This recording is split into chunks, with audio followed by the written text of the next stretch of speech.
What's up, everyone? Mason the Brock Henderson here, and this is Supergirl, episode 7. And it was still good. I preferred last week's a little bit more though, um, and mainly because there's still some problems with the show itself that need addressed. I talked about at the end of the last review how she cuts herself so her powers are gone. And at first I was like, that's interesting. That could be very interesting, a good character building moment. And there was. There was a lot of good character stuff in this episode. But as I'm watching it, I realized what the problem with it was. It's too soon. I mean, we're 7 episodes in. She's still kind of learning her powers. And now she has to learn to be without them. It's like we're not that far removed from when she wasn't using her powers. And yes, she did have them, but she wasn't really using them.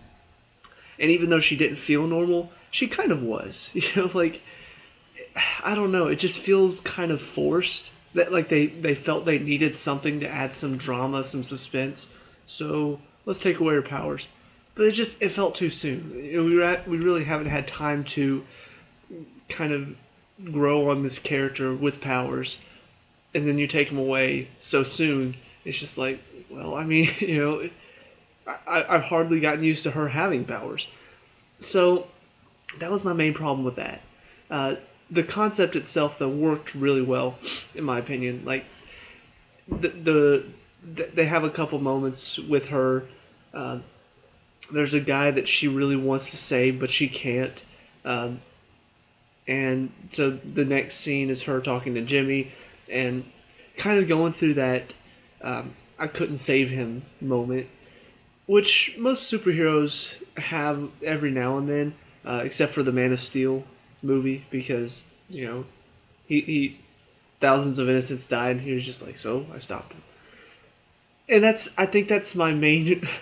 Whether or not you like the movie, I personally didn't.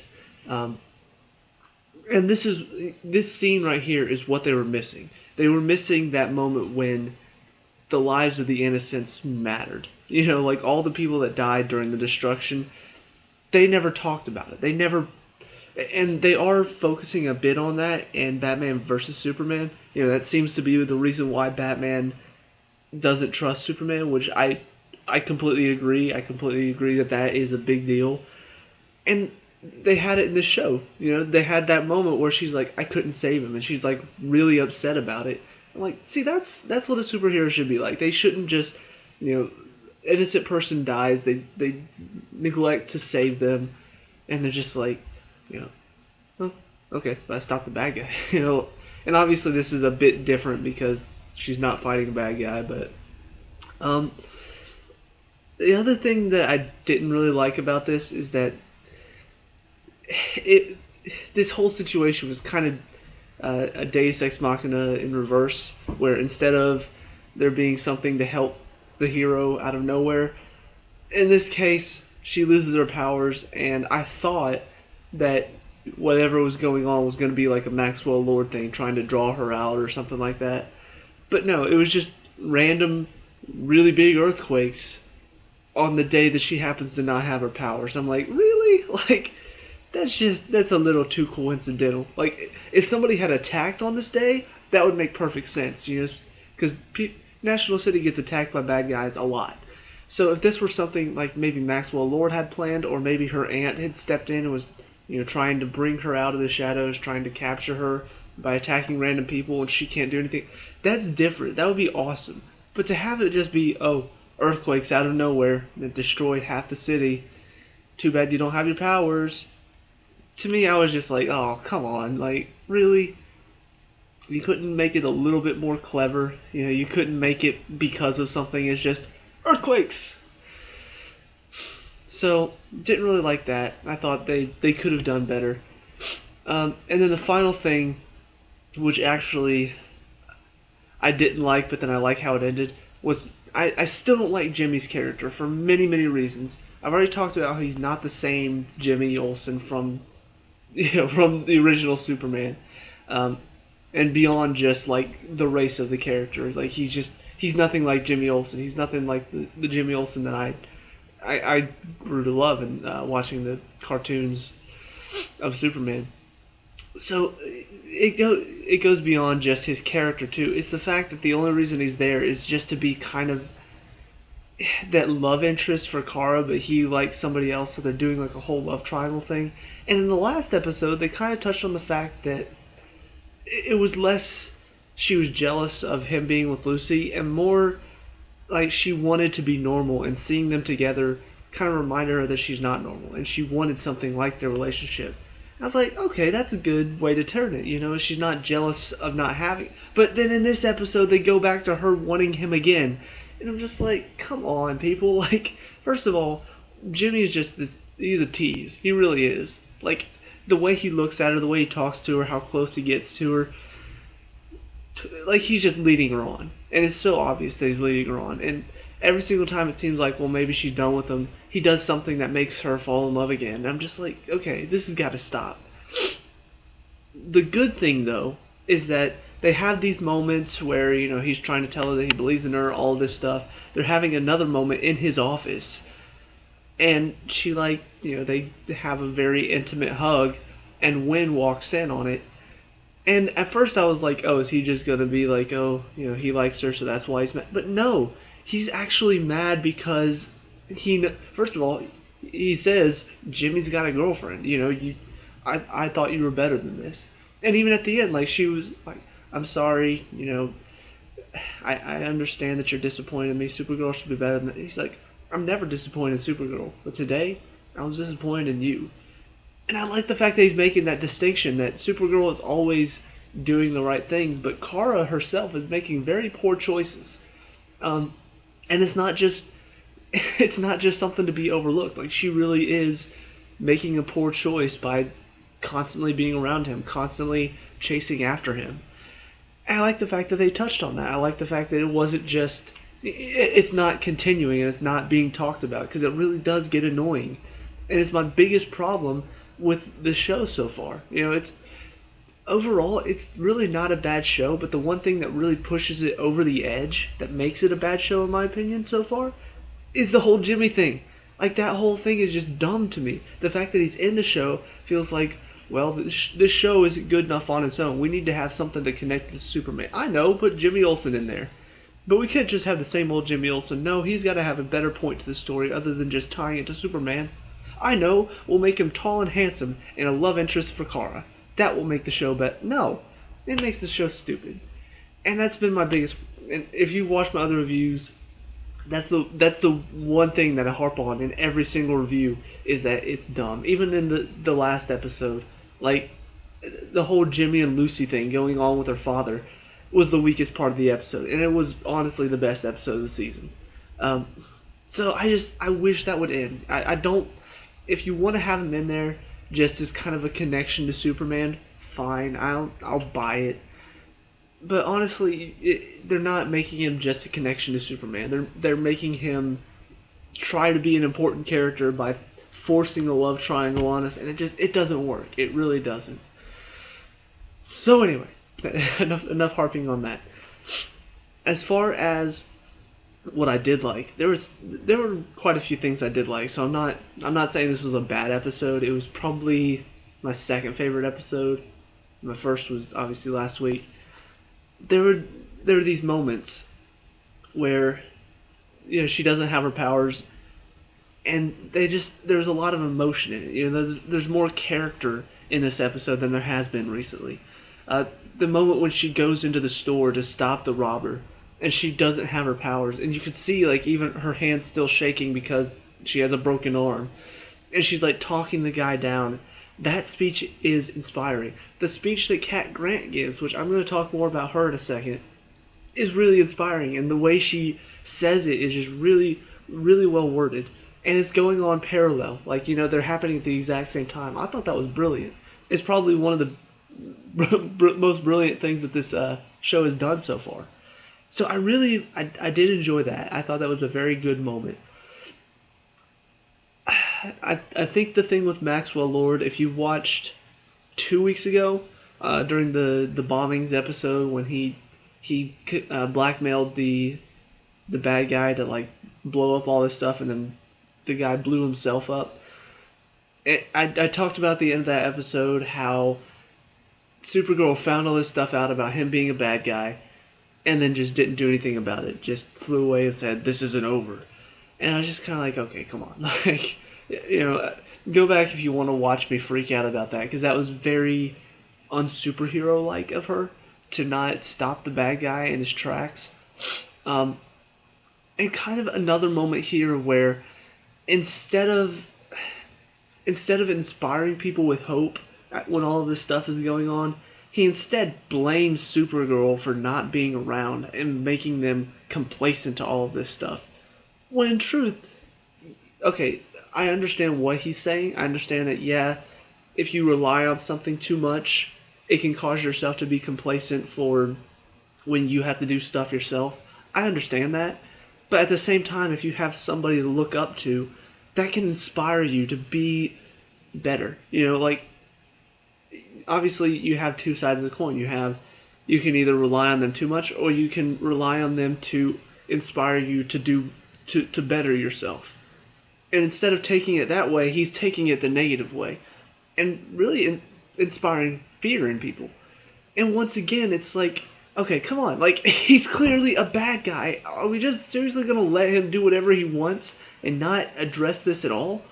And as far as I can tell, Supergirl has not said anything to the DEO or her sister about the fact that he's a bad guy. You know, like, I don't know. And he seems like he knows too much. I the guy that plays him really does play the part well of this, like, sneaky little. He's sneaky and conniving when he wants to be, and then he can be charming if he needs to be. So I'm not saying I dislike the character, because his character's okay, but the story of him is just, it's so frustrating to watch, as he's clearly a bad guy, and then at this other point when he in the show when he's just like, Supergirl likely blew out her powers, and I'm just like, wait, what? Like, okay, how did you come to this conclusion? Did anybody else know about this red tornado fight in the last episode? Because it seems like he was like watching the whole fight. It was just like, oh yeah, when she was fighting him at the end, she blew out her powers. I'm just like, wait a minute, what? How do you know this stuff? You know, like, you're smart, but how did you see all of this going on? Um, so I don't know. I like his character. I don't like his story. I think it's kind of taking a wrong turn, and it's just dragging on too much to where he's clearly doing stuff that is bad, is wrong, but nobody's putting a stop to it. Um, Cat Grant, though, is probably the opposite of him. At the beginning, I didn't really like her character, and now she's really growing as a character. Her speech was really well done, and there's several moments of just she kind of brings a bit of light into the show. You know, like, it's hard to describe, but the moments she has, the funny moments where Kara's sick because she doesn't have her powers, and she's like, "You're sick? You never get sick. That's the best quality about you." She's like, "The best quality? Really?" And then, you know, Wen fixes the monitors, fixes the video, and she has no idea who Wen is. She's like, "Wit, you're with me." Like, close enough. And so there are these moments that, you know, she can be funny. She brings a bit of humor into the show, but she also has the moments of emotion where we already, you know, last episode the whole thing with her mother was very good. In this episode, she's kind of Supergirl's mentor. Like, obviously she is Kara's boss, and, you know, when she's not being Supergirl. But even as Supergirl, like, she kind of does take advice from her, which can be weak at times. You know, there are times whenever Kara gets advice from her as Kara, and it's clearly Supergirl advice, and it's just like, okay, come on. Like, she's asking all these questions about Supergirl. Why would she be asking questions about Supergirl?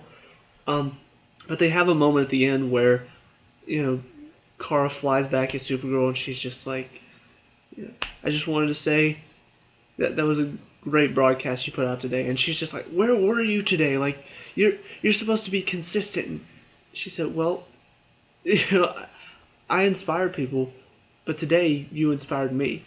And so there's a nice relationship going there, and I like the fact that they're kind of bonding as not only boss and assistant, but also as superhero to another human that she can rely on. Because even superheroes have times whenever they need to rely on people too, and it was nice to see that. Um, Trying to think of uh, found out about Hank Henshaw. Kind of, I like the fact that they didn't go. Everybody was expecting him to be the robotic Superman or whatever.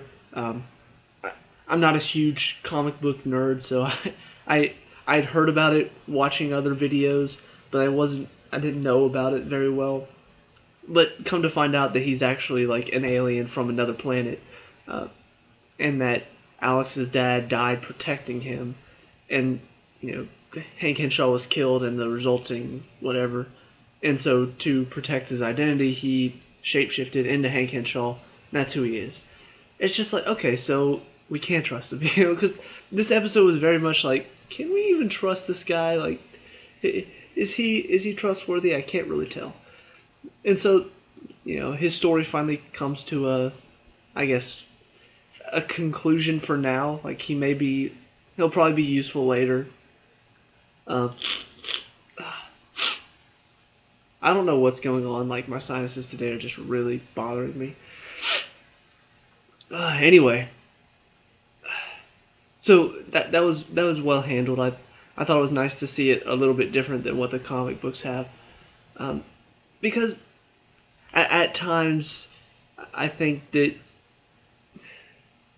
I think that comic books, movies, comic book TV shows, if they are too much like one thing, like the comic books, they can get pretty predictable. And there have been times when, like especially the Marvel movies, you think about Iron Man 3. If you saw it, you know what I'm talking about. They changed something very big. It really pissed off the comic book people, but in my opinion, I was like, that's actually a pretty good twist. And yeah, everybody that reads the comic books and love the comic books are probably like, well, that's sacrilege. That is heresy. How dare you? They did a plot twist because you thought it was going this way if you read the comic books, and even if you watched the movie without it, you still thought it was going that way. And then they threw a plot twist in. It was a pretty interesting plot twist. Um, it was kind of dumb, but I thought it was fairly interesting, and everybody was like freaking out about it. And same goes for The Walking Dead. They've twisted a few things in the comic books, and the show is different. And so I like the fact that it's not Hank Henshaw's this robotic Superman or what. He's an alien that shapeshifted into Hank Henshaw. That's interesting. That's a good twist to take. Uh, I think that's pretty much it as far as this episode.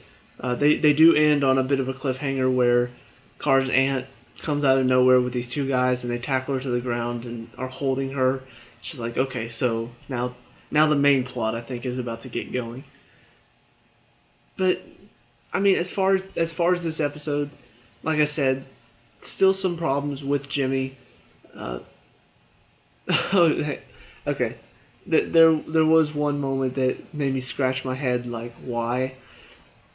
It's when Jimmy's in the elevator, and Wynn had just figured out that the only way to get her car's powers back, or if she experiences like a Kryptonian rush of adrenaline. And so when Jimmy's like climbing up the ladder to save the people on the floor above her, I'm just like, okay, so Jimmy's about to nearly die. She's gonna experience that rush of adrenaline and get her powers back. That did happen, and I'm just like, I kind of saw that coming. It would have been interesting if they ended it without her getting her powers back. That would have been pretty interesting. But no, she does get them back. But then she goes and changes into Supergirl before she goes and saves him. I was like, wait a minute, what? Like, who's gonna be looking down the elevator shaft? I don't know. Like, this show is, in the past, in the first few episodes, there was a lot of decisions that I was scratching my head like, why did you make it like that? In this episode, this was like one of two weird decisions where it's just you couldn't just go save him and then change into Supergirl and then go. You had to go change into Supergirl and then go save his life, risking him possibly dying. Um, I don't know. That was kind of weird for me. I was like, why? Why did you do that? Um, and I mean that's risking. You can't get your shirt on right, or something gets snagged on something else, and it takes you an extra second to put it on, and that second is when Jimmy hit the ground. So anyway, that was a weird decision for me, and I don't know. I thought I'd talk about it. But like I said, this episode is a good one. It's still not. I thought last week's episode has been the best so far, and even that one was still without. It still had issues. So I do think that the show is on the upturn, because they are getting better. Um, Especially the first three were really, really frustrating to watch, and then these last four, aside from episode 5, which was just I don't want to talk about episode 5, but it is on the upturn now, and I hope that it keeps getting better. I hope they keep making good decisions with the characters. I really, really, really hope that they find a point for Jimmy to be in the show besides just love interest. Like that just I don't know. I already talked about it, but yeah, you know, good episode. What did you think? Let me know down in the comments. Like and subscribe, and I'll see you at the next review. Peace out.